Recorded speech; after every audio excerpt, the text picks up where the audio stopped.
نحمدہ ونصلی ونسلم علی رسولہ الکریم اما بعد فاعوذ باللہ من الشیطان الرجیم بسم اللہ الرحمن الرحیم۔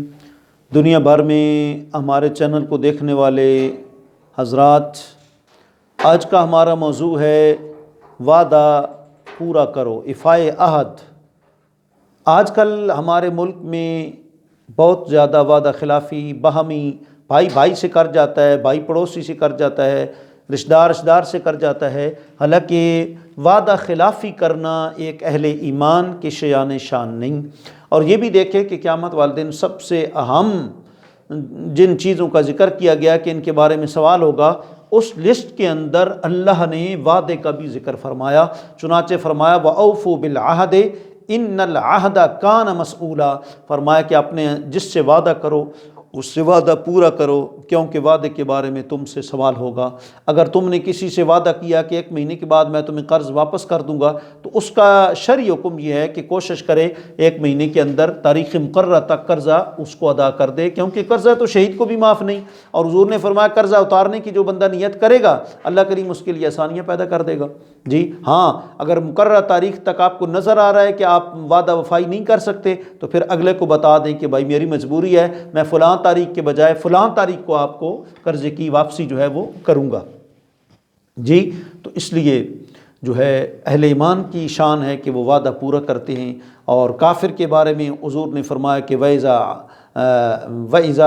وَعَدَ أَخْلَفَ وَإِذَا عَاهَدَ غَدَرَ، مختلف روایات ہیں۔ حضور نے فرمایا جب وعدہ کرتا ہے وعدہ خلافی کرتا ہے، جب وعدہ کرتا ہے تو پھر اس کے بعد غداری کر جاتا ہے، وعدہ خلافی کر جاتا ہے، لہٰذا ہمیں وعدہ خلافی نہیں کرنی چاہیے۔ ہم دیکھتے ہیں کہ صحابہ اکرام رضوان اللہ علیہم اجمعین نے حضور کے اس فرمان کی کتنی جو ہے وہ تعمیل کی ہے، اور وعدہ وفائی انہوں نے کس طریقے سے کی ہے۔ دیکھیں آپ، ایک صحابی ہیں، بڑے مشہور صحابی ہیں، حضور کے رازدار صحابی ہیں، حضرت حذیفہ بن یمان رضی اللہ تعالیٰ عنہ۔ آپ تشریف لا رہے تھے مکے سے، تو راستے میں دشمن اسلام ابو جہل مل جاتا ہے اور کہتا ہے کدھر جا رہے ہو؟ آپ فرماتے ہیں کہ ہم نے اسلام قبول کر لیا، ہم آقا علیہ الصلوۃ والسلام کی مدینہ منورہ میں زیارت کرنے کے لیے جا رہے ہیں۔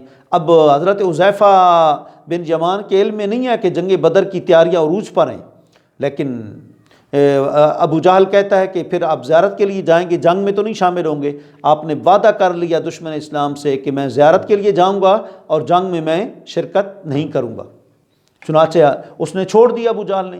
اب جب جا رہے مدینہ پاک کے قریب پہنچے تو دیکھا صحابہ کرام جنگ بدر کے لیے باہر نکل چکے ہیں، اور آقا دو جہاں صلی اللہ علیہ وسلم امیر کارواں ہیں، حضور کی خدمت میں حاضر ہوئے، زیارت کی اور جو ہے وہ دست بوسی کی، اور اس کے بعد عرض کی یا رسول اللہ صلی اللہ علیہ وسلم، میری چاہت ہے اگر آپ کرم بخشی فرمائیں میں بھی جنگ بدر میں شریک ہونا چاہتا ہوں، چونکہ حضور نے فرمایا تھا جتنے بدری صحابہ ہوں گے سب کے سب جنتی ہوں گے۔ اور کئی لوگ بدری صحابہ جو 313 ہیں، ان کے اسماء گرامی کے اوراد و وظائف کرتے ہیں، جن کی وجہ سے ان کو فتح ملتی ہے۔ تو بڑی چاہت اور دل میں تڑپ کہ میں بھی جنگ میں جاؤں، حضور نے فرمایا نہیں، تم نے ابو جہل سے وعدہ کیا ہے نا، اب وعدہ وفائی کرنی ہے، ایفائے عہد کرنا ہے۔ کوئی نہیں، تم مدینہ پاک میں چلے جاؤ، ہم جنگ سے واپس آ رہے ہیں۔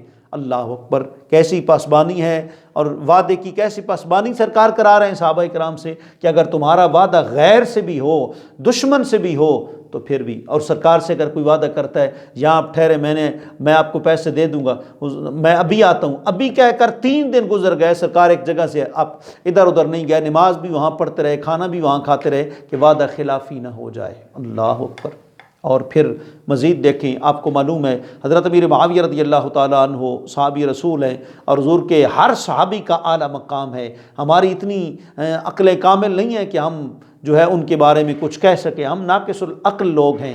جی حضرت امیر معاویہ، حضور فرماتے ہیں اگر تم احد پہاڑ جتنا سونا اللہ کی راہ میں خیرات کر دو، اور میرا صحابی ایک جوں کی مٹھی، صرف ایک جوں کی مٹھی اللہ کی راہ میں خیرات کرے، تو تمہارا احد پہاڑ جتنا سونا وہ مقام نہیں رکھتا بارگاہ الہی میں جو میرے صحابی کی ایک جوں کی مٹھی کا مقام ہے۔ تو حضرت امیر معاویہ رضی اللہ تعالیٰ عنہ جنگی بہت ایک صلاحیت اور بصیرت رکھتے تھے۔ آپ ملک شام میں رہتے تھے، اور ملک روم شام کا دشمن تھا، آپس میں جو ہے وہ مخالفت تھی۔ حضرت امیر معاویہ رضی اللہ تعالیٰ عنہ سے معاہدہ طے ہو گیا کہ فلاں فلاں تاریخ کو ہمارا معاہدہ امن طے ہو گیا، آپ ہم سے جنگ نہیں کریں گے اور ہم آپ سے جنگ نہیں کریں گے۔ حضرت امیر معاویہ رضی اللہ عنہ نے فرمایا ٹھیک ہے، لیکن ساتھ ساتھ آپ نے جنگی ایک تدبیر سوچی کہ چلو میں مورچوں پر جو ہے وہ اپنی فوجیں اسلامی لشکر وہاں بلا لیتا ہوں، جو ہی معاہدے کی تاریخ جو ہے ڈیٹ ختم ہوگی تو اس کے بعد پھر فوراً ہم چڑھائی کر دیں گے اور اس طریقے سے ہم جو علاقے ہیں ان کو مفتوحہ بنا لیں گے۔ چنانچہ آپ نے ایسا ہی کیا، تاریخ مقررہ تک کوئی جنگ نہیں کی، اور پھر اس کے بعد آپ نے فوجیں تو بلائی ہوئی تھی، جو ہی تاریخ ختم ہوئی آپ نے چڑھائی کی، ایک علاقہ فتح ہوا، دوسرا فتح ہوا، تیسرا فتح ہوا، کئی علاقہ جات مفتوحہ ہو گئے، وہ اسلام کے انڈر میں آ گئے۔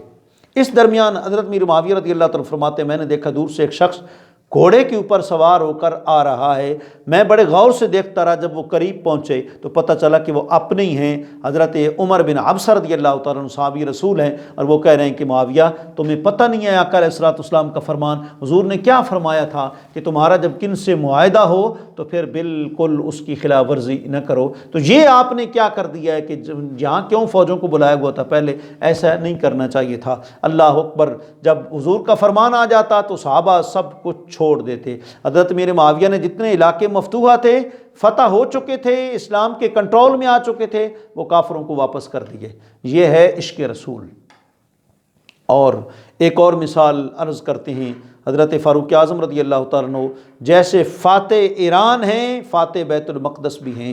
جب بیت المقدس فتح ہوا تو پھر وہاں ظاہر بات ہے کہ یہود و نصارہ بھی رہتے تھے، کافی تعداد میں رہتے تھے۔ حضرت فاروق اعظم رضی اللہ عنہ سے مطلب آپ نے ان سے معاہدہ کر لیا کہ تم جزیہ دیا کرو، یعنی ٹیکس دیا کرو جی، اور ہماری اسلامی فوجیں تمہارا تحفظ کریں گی۔ انہوں نے کہا جی ٹھیک ہے، وہ ٹیکس دے دیا کرتے تھے۔ حضرت فاروق اعظم اسلامی فوجیں جو ہے وہ لگا کر ان کی حفاظت کرتے تھے، کبھی کوئی جو ہے وہ بد امنی نہیں ہوتی تھی۔ تو حضرت فاروق اعظم رضی اللہ تعالیٰ عنہ نے دیکھا کہ اسلام کو ضرورت پڑ گئی ان فوجوں کی اور دور بھیجنا ہے، تو آپ نے دیکھی کیا بڑا امتحان تھا اس ہستی کے بارے میں جس کے بارے میں سرکار نے فرمایا کہ یہ عشرہ مبشرہ میں سے ہیں، اور ان اللہ جعل الحق علی لسان عمر، فرمایا حق بات اللہ ان کی زبان پر جاری کر دیتا ہے۔ امام سیوطی تاریخ الخلفاء میں لکھتے ہیں کہ کم و بیش 21 سجات وہ ہیں جو حضرت فاروق اعظم کے ذہن میں خیال پیدا ہوا، تصور پیدا ہوا، اللہ نے اس کے مطابق وہی نازل کر دی۔ تو حضرت فاروق اعظم امتحان میں کیسے کامیاب ہوئے؟ آپ نے فرمایا 1 سال تم ٹیکس نہ دو اور ہماری فوجیں 1 سال تمہاری حفاظت نہیں کریں گی۔